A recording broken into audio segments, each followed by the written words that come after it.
या किसणीवर किसताना असं सर्क्युलर मोशनमध्ये म्हणजे गोल गोल फिरवायचं काम सोपं होतं.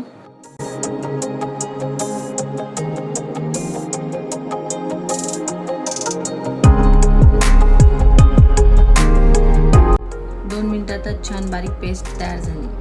अशा प्रकारची किसणी तुम्ही मार्केटमध्ये बघितली असेल, ऑनलाईनसुद्धा अवेलेबल आहे.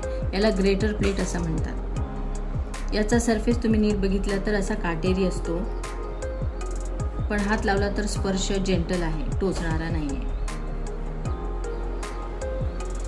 आता आपण याच्यावर जायफळ बारीक करून बघूया.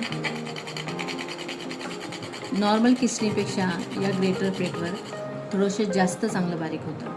त्यामुळे एखादी गोष्ट जर तुम्हाला कमी क्वांटिटीमध्ये पण चांगली बारीक करायची असेल तर ही किसणी उपयोगी ठरू शकते.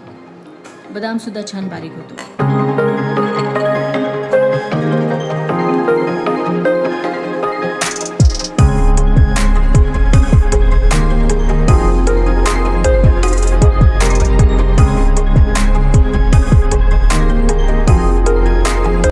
शॉर्ट आवडला असेल तर लाईक करा आणि व्ही संयोगिता मराठीला सबस्क्राईब करा.